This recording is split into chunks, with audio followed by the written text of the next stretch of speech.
순수한 의식. 일종의 순수한 의식으로 살아간다는 게 어떤 것인지 나는 짐작하지 못했다. 몸만 없을 뿐 별 차이는 없을 거라고 생각했다. 그러나 몸 없이 정신만 있다는 것은 너무나 이상한 경험이었다. 마치 잠깐 동안 하겠다고 시작한 명상이 끝도 없이 계속되는 것만 같은 기분이었다. 이제 명상을 끝내고 뭔가 다른 것을 하고 싶지만 몸이 없기 때문에 다시 생각으로 돌아오지 않으면 안 되었다. 무슨 생각이 떠오르든 그 생각을 실행할 방법이 없었고, 그러자 생각을 계속한다는 것이 무슨 의미가 있나 싶어 울적해졌다. 생각, 생각, 생각. 생각에서 벗어날 방법이 전혀 없었다. 생각에서 벗어나야 한다는 것도 생각이었다. 나는 오직 잠이 오기만을 기다렸는데 몸이 없는 상태에서는 잠도 오지 않았다. 차라리 24시간 깨어있고 싶었던 게 얼마 전인데 항상 각성된 상태로 살아가는 것은 쉽게 적응이 되지 않았다. 막상 몸이 사라지고 나니 그동안 얼마나 많은 것을 몸으로 해왔는가 새삼 깨닫게 되었다. 몸 없이는 감정다운 감정도 느껴지지 않았다. 볼에 스치는 부드러운 바람이 없고 붉게 물든 장엄한 노을도 볼 수가 없고 손에 와닿는 부드러운 고양이 털의 감촉도 느낄 수가 없는 것이다. 나는 채 동이 트지 않은 휴먼 매터스 캠퍼스의 산책로를 달리던 상쾌한 아침들을 생각했다. 몸이 지칠 때 나의 정신은 휴식할 수 있었다. 팔과 다리가 쉴 새 없이 움직일 때 비로소 생각들을 멈출 수 있었다는 것을 몸이 없어지고서야 깨닫게 된 것이다. 내가 아무것도 모른 채 천진학의 아빠와 함께 연구소에서 시간을 보내던 시절, 또래의 아이들이 다른 동에도 몇 명 있었다. 20세기의 유산인 의무교육은 오래전에 폐지되었다. 여전히 학교를 다니는 아이들이 있었지만 많지는 않았다. 중산층 이상의 가정에서는 집에서 가상현실 체험 장치와 홀로그램 동영상 등을 통해 아이들을 가르쳤다. 그리고 가끔 사회성을 배양하기 위해 이런저런 캠프에 참여시켰다. 그런 집단 교육 프로그램들은 학원이라 불렀다.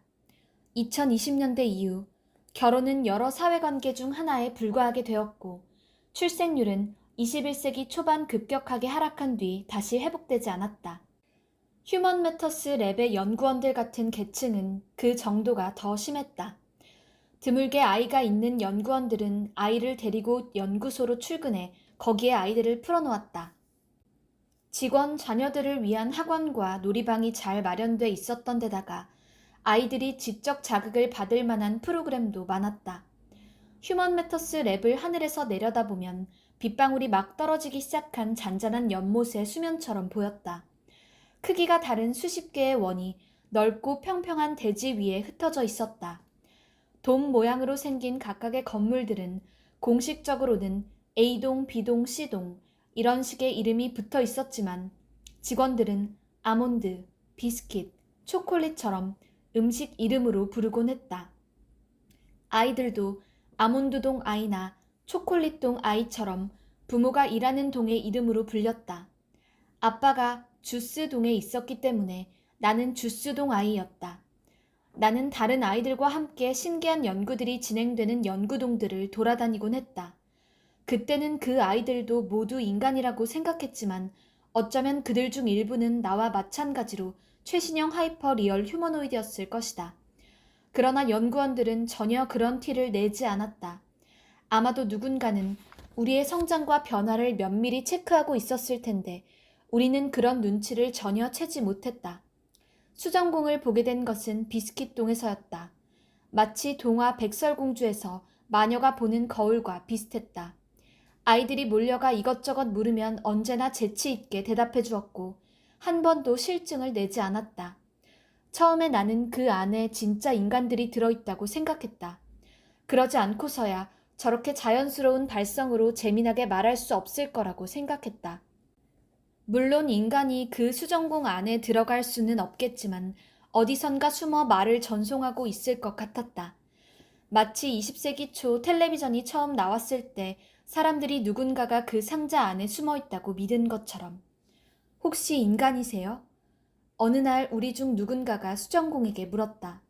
그럼 나는 인간이란다. 39살 여자야. 작년에도 39이었는데 아직도 39이에요? 다른 누군가가 물었다.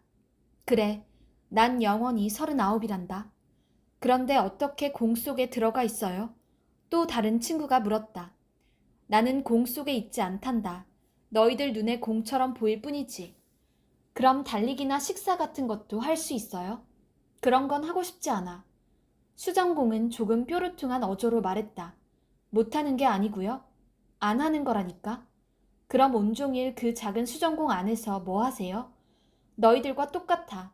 인터넷을 돌아다니면서 글도 읽고 영화도 보지. 친구들과 대화를 나누기도 하고 지금 인간들이 하는 활동들이 다 그런 것 아니니? 나도 마찬가지란다. 그러던 어느 날 한 아이가 어떤 연구원에게 들었다며 수정공의 비밀에 대해 무서운 이야기를 했다. 휴먼 매터스의 연구원 하나가 자살을 했는데 어느 사악한 스토커가 그녀의 뇌를 몰래 백업한 다음 그걸 저 수정공에 넣었다는 것이다.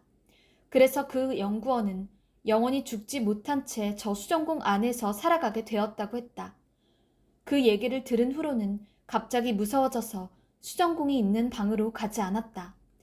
몇 달 후 비스킷 동의 연구자가 요즘은 왜 아이들이 자기 동으로 놀러 오지 않는지 궁금해했고 우리 중 누군가가 수정공의 비밀을 털어놓았다.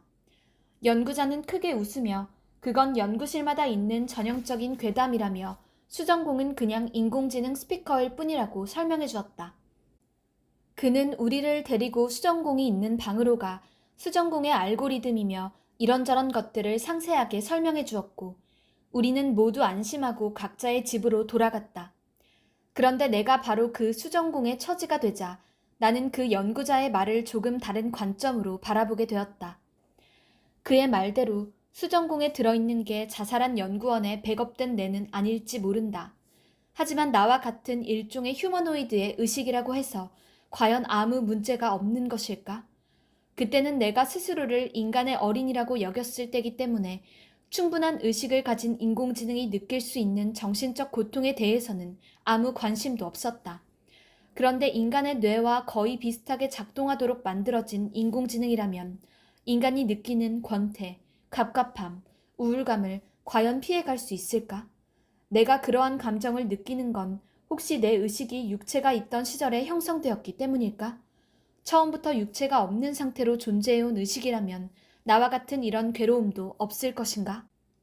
나의 생각은 끝없이 이어졌다. 만약 인간이 어떤 휴머노이드를 정말 친구처럼 느끼려면 그 휴머노이드가 진짜로 공감을 하고 있다고 믿을 수 있어야 한다. 어떤 사람이 실수로 손을 베서 피를 흘리며 아파할 때 평소 누구보다도 가까운 친구라고 생각한 휴머노이드가 저런 너무 아프시겠어요 라고 말한다면 너무 가식적으로 느껴질 테니 그러지 않으려면 그 휴머노이드도 손을 베었을 때 똑같이 고통을 느끼도록 만들어야 한다. 그래야 사람이 그 휴머노이드의 공감을 믿을 수 있을 것이다. 아빠는 다른 동료들과 함께 나를 만들 때 바로 그런 고민을 했을 것이다. 그런데 그렇게 만들어진 나 같은 휴머노이드가 만약 육신도 없이 수정공 같은 장치 안에서 영생한다면 그 영생은 얼마나 끔찍할 것인가. 신체의 일부를 잃은 환자가 느끼는 환지통, 잊지도 않은 다리가 아프거나 가렵다고 느끼는 이 미쳐버릴 것 같은 기이한 통증에 대해 인류는 20세기 이후로 이미 잘 알고 있었다. 그런 현상이 정교하게 인간을 흉내낸 휴머노이드의 뇌에서는 과연 일어나지 않을까? 일어난다. 어떻게 아느냐고? 나는 안다. 왜냐면 내가 바로 그걸 겪었으니까. 몸으로부터 갑자기 분리된 나의 뇌에는 여전히 예전의 신체 부위와 연결된 신경들이 남아 있었고 이 신경들은 하루 종일 신체 부위로부터 오는 온갖 신호에 익숙해져 있었다. 그러다 갑자기 아무 신호도 들어오지 않는 무시무시한 고요가 찾아오자 이 신경들은 신호를 상상해내기 시작했다. 소음이 전혀 들리지 않는 방에 사람을 두면 미쳐버릴 것 같은 기분에 사로잡힌다는 실험도 있었다. 바로 그런 것이다. 외부로부터 아무 자극도 없는 상태라는 것은 나는 다리가 가렵다고 느끼지만 다리가 없다는 건 역시 잘 알고 있다. 거꾸로 말하면 다리가 없는 것을 아는데도 다리가 가려운 것이다. 없다는 것을 알지만 긁고 싶어 미칠 것 같았다. 가짜 다리라도 만들어 거기를 긁고 싶지만 그런다고 내 뇌가 만족하지는 않을 것이다. 나는 차라리 나의 뇌 기능을 정지시켜달라고 아빠에게 부탁했다. 그럴 때마다 그는 조금만 참으라고 했다. 나는 점점 그의 말을 믿지 않게 되었다. 처음부터 나를 속였고 어쩌면 지금도 그러고 있을지 모른다는 의심이 커져갔다. 벽장 속의 미니처럼 되어버린 것은 아닐까 생각했다. 약속한 수술도 자꾸만 미뤄졌다. 그리고 그 무렵 휴먼 매터스 랩의 보안팀은 연구원들의 숙소에서 누군가 외부에서 해킹을 시도한 흔적을 발견했다. 그들은 그 해킹에 아빠가 관련되어 있다고 의심하고 접속 기록을 뒤졌다. 오래지 않아 그들은 그가 백도어를 통해 나와 주고받은 메시지를 발견했고 심지어 내 머리를 몰래 가져와 나를 복원하려 한다는 것도 알게 되었다. 회사에 보고하지 않았던 것도 문제지만 현행법을 어긴 것이 더 심각했다. 휴먼 매터스는 그를 징계위원회에 회부하고 해임을 결정했다. 그들은 회사 서버에 백업해둔 나의 의식을 버튼 하나로 간단하게 삭제해버렸다. 그가 휴먼 매터스를 떠날 때도 회사의 기밀이 유출되지 않도록 철저하게 감시했다. 회사에서 지급받은 모든 컴퓨터와 모바일 디바이스를 빼앗겼고 회사 서버에 대한 접근권도 상실했다. 보안팀은 이삿짐 하나하나를 샅샅이 뒤져 그 어떤 저장 매체도 반출되지 못하도록 막았다. 그들은 마지막으로 3마리 고양이가 각각 갇혀있는 이동장을 살폈다. 보안 요원이 이동장을 열어 손을 집어넣자 깊숙이 웅크리고 있던 칸트가 날카로운 발톱으로 그의 손을 활키웠다. 약을 가져온다. 붕대를 찾는다. 법석이 벌어졌다.